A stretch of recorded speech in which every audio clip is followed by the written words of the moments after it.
A day in my life as a 60 so nagkaroon tamok na.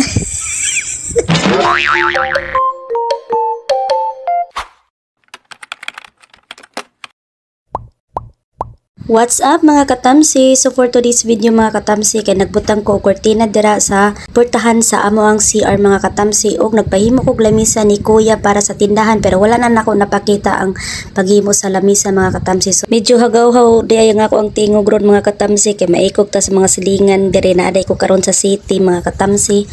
Maikog ta sa mga silingan dire oy nga kusog kay atong tingog ba. So mao din akong napahimo ni kuya nga lamisa mga katamsi. So wala pa man koy budget mga katamsi.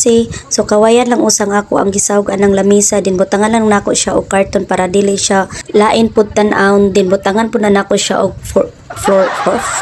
floor mat dira kay para makabiran pud na ang karton dira. Dili gid usa ta maghinilas diring dapita mga tamsi no, kay tinuod man jud na wala pa ko ikapalit og plywood, then ikapalit og kahoy. So mao nang timinira lang usa ta aning kawayan mga tamsi kung usay naa diri sa kanin lang sa at least naa tay lamisa nga magamit diri ba sa tindahan, di ba?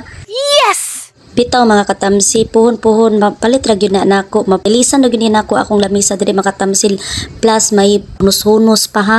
So dili lang ta magdalikod kay dili man ni palumbaanay. May proseso ang tanan, so tiguman usa ni nato good. Di nato pugson kay magdugo niya. Humana day nako nabutang dira ang floor mat mga katamsi. So mao nang ako na nagibutang dira ang mga drawer nga gagmay, din kanang mga notebook na suwatanan taon og mga oats. Di jud na mawagtang, then puro ra gyud na green dira mga katamsi na ay mo pagbuot kay paborito na akong green. Og diri na lang kutob, babush.